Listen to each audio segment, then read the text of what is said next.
यहाँ तो हमें शिक्षा मंत्री जी ने कहा था कि 1 महीने के अंदर सबको ज्वाइनिंग मिल जाएगी, तो 1 महीना तो वो बीत गया, उसके अलावा अब चौथा महीना लगने वाला है। जिनको आज विद्यालय में बच्चों का भविष्य संवारना चाहिए था, आज आप सड़कों पर आंदोलन के लिए मजबूर। एलटी के जो 1350 टीचर हैं, चूँकि उनका कोर्ट में केस चल रहा है और मुझे लगता है कि सोमवार मंगल को कोर्ट का केस का निस्तारण हो जाएगा। विभाग और आयोग और सरकार ये अपने पक्ष को मजबूती से नहीं रख रहे हैं कोर्ट में। याचिका करता है उनको तो सुना जा रहा है, पर हम जो चयनित हैं हमारा वहाँ पर कोई भी माउथ पीस नहीं है। सरकार से हाथ जुड़े कि हमारे जो पैरवी वे तो अच्छे से करा।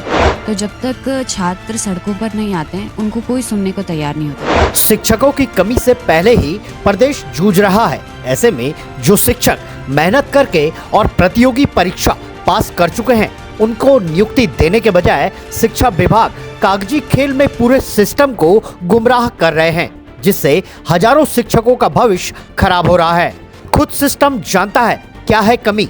मंत्री जी करते हैं बड़े बड़े दावे, महानिदेशक मानती है कि बच्चों को नहीं मिल रहे शिक्षक। फिर कहां हो रही चूक कि धरने पर बैठे हैं द्रोणाचार्य के बाण अचूक। और फिर कौन है वो जो नहीं चाहता उत्तराखंड के नौनिहालों का भविष्य संवरे, क्योंकि सीएम धामी का विजन प्रदेश के नौनिहालों को देश दुनिया में चमकाने का जरूर है, लेकिन शिक्षा मंत्री के नीचे शिक्षा विभाग का क्यों है सिस्टम फेल? आखिर क्या है खेल? शिक्षकों की कमी है, बच्चों को शिक्षक उपलब्ध नहीं हो पा रहे हैं। तो ऐसे में शिक्षकों की कमी को पूरा करने के लिए आपने 1317 के करीब जो एलटी शिक्षक थे उनको जल्द से जल्द नियुक्त करने की बात भी की थी, लेकिन वो तो धरने पर बैठे हैं। तो क्या कहेंगे, कब तक उनका निर्णय हो जाएगा? देखिए, हमने 2700 बेसिक शिक्षा के टीचरों की नियुक्ति दे चुके हैं। एलटी के जो 1350 टीचर हैं, चूँकि उनका कोर्ट में केस चल रहा है और मुझे लगता है कि सोमवार मंगल को कोर्ट का केस का निस्तारण हो जाएगा, क्योंकि लास्ट अपील हुई उसमें और जल्दी हम उनको नियुक्ति पत्र भी दे देंगे। लेकिन उसमें जो विभाग अपनी तरफ से तो कोई पैरवी कर ही नहीं पा रहा है। जो आरोप आ रहे हैं सामने, जो धरने पर बैठे युवा हैं, उनका कहना है कि विभाग के द्वारा इसमें कोई पैरवी नहीं की जा रही है, विभाग द्वारा कोई पक्ष ही अपना नहीं रखा जा रहा है, जबकि सरकार चाहती है कि इस पर इन बेरोजगार युवाओं को रोजगार मिले। उन्होंने मेहनत की, परीक्षा उत्तीर्ण की, लेकिन क्या वजह है कि शिक्षा विभाग के कुछ अधिकारी इसमें लापरवाही कर रहे हैं? अभी इसमें जो भी कोर्ट केस हुआ है वो है अधीनस्थ चयन आयोग के खिलाफ। अभी विभाग का कोई अभी उसमें डायरेक्ट कोई हस्तक्षेप नहीं है। अधीनस्थ चयन आयोग ने अच्छे वकील भी कर रखे हैं। मैंने उन बच्चों से खुद भी बात की है और प्राइवेट वकील भी किए हैं। हमारे सीएससी भी वहाँ खड़े थे, हमारे महाधिवक्ता भी वहाँ खड़े थे और मुझे लगता है कि मैंने कहा कि बहुत जल्दी उस पर निर्णय आ जाए।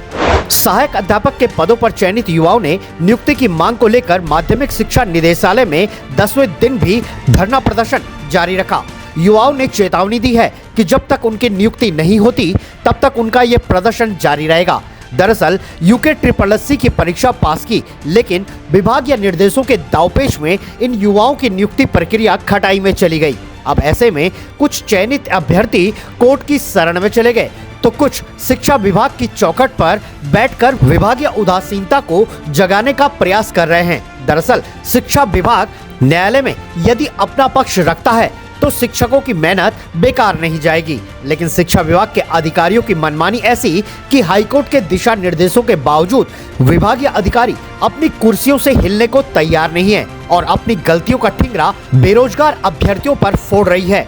यही नहीं, शिक्षा विभाग की महानिदेशक तो एलटी अभ्यर्थियों को उपद्रवी घोषित करने में लगी है और शांतिपूर्ण आंदोलन कर रहे युवाओं पर पुलिस बल का तक प्रयोग करने से पीछे नहीं हट रही है। दरअसल युवाओं का कहना है कि परीक्षा पास कर चयनित हुए 1371 सहायक अध्यापकों को नियुक्ति दी जाए। उन्होंने बताया कि सहायक अध्यापकों के पद पर चयनित युवाओं की नियुक्ति प्रक्रिया विभाग से शुरू होने जा रही थी, किंतु नैनीताल हाईकोर्ट की रोक के बाद अब प्रक्रिया रुक गई है। इससे परेशान युवा अब नियुक्ति की मांग को लेकर धरना दे रहे हैं। देखिए देहरादून से योगेश शैली की एक खास रिपोर्ट। प्रदेश की शिक्षा व्यवस्था का हाल किसी से छुपा नहीं है। ऐसे में शिक्षा महानिदेशक कार्यालय के बाहर हम बैठे हैं और एक महत्वपूर्ण फ्लेक्सी मेरे पीछे है जिसमें लिखा है 1371 एलटी चयनित अभ्यर्थियों का पिछले 10 दिनों से धरना प्रदर्शन जारी है और ये प्रदर्शन किन चीजों को लेकर के है, ये बुनियादी मांगे भी यहाँ लिखी हुई हैं। एलटी चयनित अभ्यर्थियों के पक्ष में सरकार स्टे वैकेशन फाइनल करने के लिए सरकार एलटी चयनितों की पैरवी महाधिवक्ता से कराएं। और तीसरा बिंदु लिखा है एलटी चयनित अभ्यर्थियों को शीघ्र नियुक्ति दे सरकार। अब इसमें क्या व्यवहारिक दिक्कतें हैं, खास तौर पे क्या इनकी मांगे हैं जिसको लेकर के विभाग अभी तक इनकी नियुक्तियां नहीं कर पा रहा है। मामला कोर्ट में भी विचाराधीन है और महत्वपूर्ण बात यह है कि कोर्ट ने पहले भी ये निर्देश दिए हैं कि जितनी जल्दी हो सके शिक्षकों की नियुक्ति भी की जाए, ये देखते हुए कि जो भविष्य के निर्माता है यानी कि जो नौनिहाल जो भावी पीढ़ी है उसका भविष्य न खराब हो, इसलिए शिक्षकों की कमी को पूरा करने के लिए शिक्षकों की नियुक्ति भी की जाए। ऐसे में जो शिक्षक हैं वो यहाँ धरने पर बैठे हैं, तो आखिर नौनिहालों का भविष्य कैसे संवरेगा। हमारे साथ यहाँ पर धरने पर मौजूद हैं, आपसे जानना चाहेंगे कि जो मांगे हैं मुख्य रूप से क्या मांगे हैं आपकी, क्या बिंदु हैं और क्या विभाग का अब तक का यहाँ पर रवैया रहा है। हाँ नमस्कार, मेरा नाम विकास मिश्रा है, मैं डोईवाला देहरादून से हूँ। और हमारा जो है रिजल्ट जो है ये फरवरी में क्लियर हो गया था, उसके बाद तब से हम लगातार यहाँ धरना प्रदर्शन कर रहे हैं। और हमारी विशेष मांग यही है कि जो मामला हमारा कोर्ट में है, कुछ हमारे साथी कोर्ट चले गए कुछ क्वेश्चंस को लेके, तो हम ऑनलाइन जब देखते हैं वहाँ पर तो ठीक प्रकार से हमारी पैरवी वहाँ पर नहीं होती, तो इसलिए हमें मजबूर होकर ऐसी धूप में इतनी गर्मी में, आप देख रहे हो बहुत दूर दूर से यहाँ पर माता बहनें यहाँ पर हैं और भी भाई हैं। और इसमें बहुत सारे ऐसे हैं जो मैरिड हैं, हमारे छोटे छोटे बच्चे भी हैं। तो बीच में अभी धरना जब हमारा चल रहा था तो बहुत सी हमारी बहनें अपने छोटे छोटे बच्चों को लेकर भी इतनी गर्मी में यहाँ पर सभी हैं। और कल तक हमारा धरना अंदर था, तो आज हमें निर्देश हुआ कि आपको बाहर आ जाना है, तो हम बाहर आ गए। हमारी किसी से कोई विरोध नहीं है, ये निदेशालय का भी हमें जो है कैसा कोई हमारा किसी विरोध नहीं है, बस हमारा सिर्फ इतना सा है कि हमारी पैरवी ठीक तरीके से कोर्ट में हो। और जो छोटा सा मामला हमारा है जिसकी वजह से कहा, तो हमें शिक्षा मंत्री जी ने ये कहा था कि 1 महीने के अंदर सबको ज्वाइनिंग मिल जाएगी, तो 1 महीना तो वो बीत गया, उसके अलावा अब 4था महीना लगने वाला है।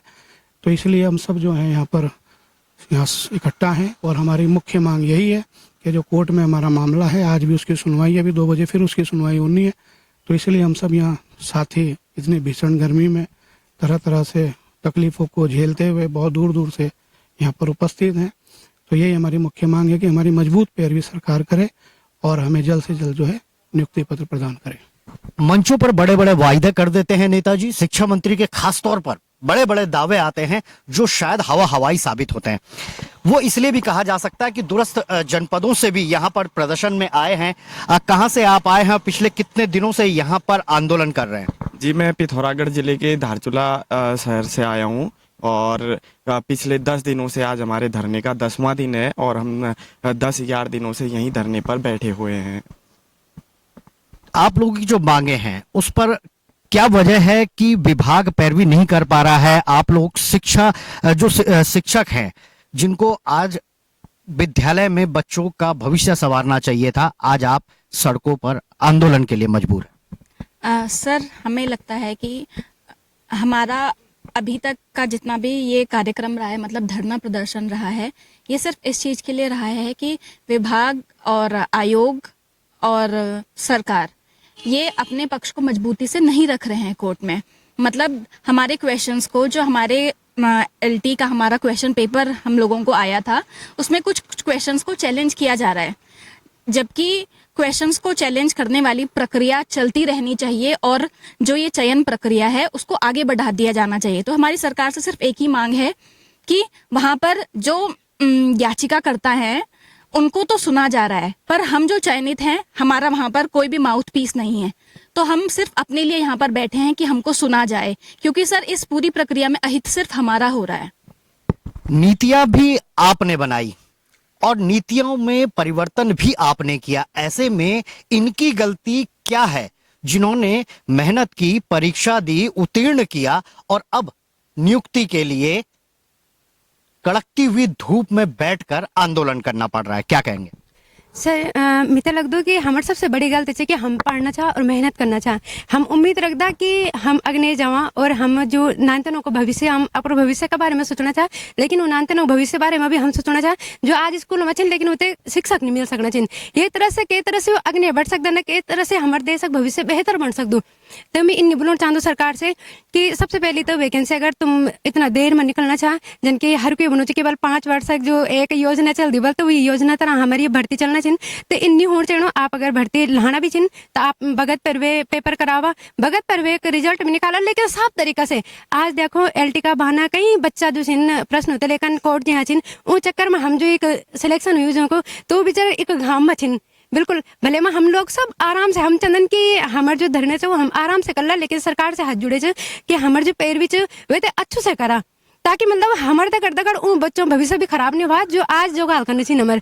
और खास बात यह है कि जितना भी किले के 1371 पदों पर भी फाइनल जो रिजल्ट आई चु और बाकी 1500 किले के 44 पद छः कुल, तो बाकी जो सीट बचे हम चाहना चाह कि जो 1371 रिजल्ट आई वे पर मतलब प्रक्रिया शुरू हो जानी होती कि बाकी जो बचे हैं वे तो आप धीरे धीरे कह सकते हैं जो कोर्ट में जे उनका खातिर बस हाथ जुड़े चे कि थोड़ा ध्यान दिया हम पे भी कि लेकिन हम तो इन ना लगे कि मेहनत करना बहुत बेकार चे। बिल्कुल सही, मेहनत की है, लेकिन जिन्होंने पैरवी करनी थी कोर्ट में, जिन्होंने जा करके कोर्ट में अपना पक्ष रखना था, आप लोगों का पक्ष रखना था, वो तो एयर कंडीशनर कमरों में। सर ये दुर्भाग्य है हमारा प्रदेश का कि यहाँ पे जितनी भी प्रतियोगिता परीक्षाएं अब हो रही हैं तो जब तक छात्र सड़कों पर नहीं आते हैं उनको कोई सुनने को तैयार नहीं होता। अगर हम भी ये सोचते कि हम अपने घरों में बैठे रहते हैं, हम भी धैर्य बनाए रखते हैं तो शायद हमको कोई भी नहीं सुनता। तो हम इस कारण से ही हमें धरने पे आना पड़ रहा है, रोडों पे आना पड़ रहा है ताकि सरकार मीडिया के माध्यम से हम सरकार के कानों तक अपनी बातें पहुंचाएं कि अगर कोई प्रक्रिया चल रही है, हमारा फाइनल सिलेक्शन हो चुका है, हम चयनित हैं, अब हमें केवल नियुक्ति पत्र देने की देर है, तो उस प्रक्रिया को आप शीघ्र पूरा करें और जो मामला कोर्ट में लंबित है वहां पर भी मजबूती से पैरवी करें। हम किसी के खिलाफ यहाँ पर नहीं है, हम अपने अधिकार के लिए यहाँ पर आए हैं क्योंकि सरकार का रवैया बहुत ही सुस्त है। तब तक सरकार सुनती नहीं जब तक बच्चे सड़कों पर ना आए, तो इसी कारण से हम यहाँ बैठे हैं कि आप हमें सुने, हमारी कोर्ट में अच्छी तरीके से पैरवी करें ताकि जो स्टे लगा है स्टे हटे और हमारी नियुक्ति प्रक्रिया आगे बढ़े। सूबे के मुख्यमंत्री भले ही नौनिहालों के भविष्य को लेकर के जरूर चिंतित देखते हो, लेकिन बात करें शिक्षा मंत्री की या फिर उनके विभाग से संबंधित जितने भी मातहत हैं बैठे हुए, वो एयर कंडीशनर कमरों में जरूर हैं, लेकिन उनको शायद ये समझ में नहीं आता है कि आखिर जिन नौनिहालों को शिक्षा का अधिकार के तहत या शिक्षा का हक मिलना चाहिए उनको वो हक नहीं मिल पा रहा है। क्या वजह है कि अधिकारियों के पास आप जाते हैं और पैरवी करने की बात भी रखी जाती है, तो अधिकारी क्यों नहीं आखिर अपनी कुर्सियों से हिलते हैं? सर हमने कई बार लगातार प्रयास किए हैं, आज धरने का 10वां दिन है, तो जो कार्य विभाग या सरकार आयोग को करना चाहिए था, बच्चे उनको खुद बोल रहे हैं कि जो एलटी चयनित छात्र हैं कि इस तरह किया जाए, फिर भी कोई भी कार्यवाही नहीं की जा रही है। आज हमारी कोर्ट में सुनवाई है, अभी लंच टाइम के बाद सुनवाई होनी है सर। तो हमारे साथ के कुछ साथी वहाँ भी जा रखे हैं, वो भी अपनी तरफ से प्रयास कर रहे हैं, परंतु हम जो चयनित छात्र हैं हम इंटरविनर हैं, इसलिए हमारे वकीलों को सुना नहीं जाता है। हम सरकार से, आयोग से, विभाग से यही आग्रह कर रहे हैं कि क्यों ना सीएससी या कोई भी एक व्यक्ति वहाँ पे इस तरह से पक्ष रख दें कि जो चयनित छात्र हैं इनकी नियुक्ति को न रोका जाए, जो भी फैसला न्यायालय का होगा हमें मंजूर है और कोर्ट के अधीन भर्ती रख करके आगे की प्रक्रिया को गतिमान किया जाए। परंतु सर इस तरह का कोई भी मतलब वहाँ पे पक्ष नहीं रखा जा रहा है, इसलिए मजबूरन हमको यहाँ पे बैठना पड़ रहा है जब जो काम विभाग का होना था जब वो कार्य नहीं हो रहे हैं। बिल्कुल सही कहा आपने कि जो काम होने चाहिए थे वो नहीं हो पा रहे हैं और मजबूरी में इस कड़कती हुई धूप में इन शिक्षकों को यहाँ पर धरने पर बैठना पड़ रहा है। इससे बड़ी विडंबना इस प्रदेश की और क्या होगी कि एक तरफ छात्रों को शिक्षक नहीं मिल पा रहे हैं और दूसरी तरफ शिक्षक यहाँ पर प्रदर्शन करने को मजबूर हैं। लिहाजा ये जरूर है कि सरकार को इस पर जरूर विचार करना चाहिए कि आखिर वो किस तरीके से भविष्य निर्माण कराना चाहेंगे उस पीढ़ी का जो नौनिहाल हैं, जिनको शिक्षा मिलनी चाहिए थी, कैसे आखिर उनका भविष्य संवरेगा जब शिक्षक यहाँ बैठे। जी सर मेरा नाम राकेश पवार है और मैं एलटी आर्ट में सेलेक्टेड कैंडिडेट हूँ। कहते हैं ना ये कहावत कि दूध का जला भी छाछ फूंक फूंक के पीता है। शायद हमारे साथ भी कुछ ऐसा ही हो रखा है। हम एक बार नहीं तीन बार एलटी में सफल होने के बाद भी यहाँ मजबूरन ये मजबूरी बन गई कि हमें यहाँ बैठना पड़ रहा है। और ये सारी गलतियां सिस्टम की और सिस्टम की गलतियों का खामियाजा हम अभी तक भुगत रही हैं। हमें मजबूरन यहाँ हमें शौक नहीं है यहाँ पर बैठने का, लेकिन हमारे साथ ये चीजें हो रखी हैं। हम 2018 में भी सेलेक्ट हुए थे, सिस्टम की गलतियों के कारण तब भी हम शिकार हुए।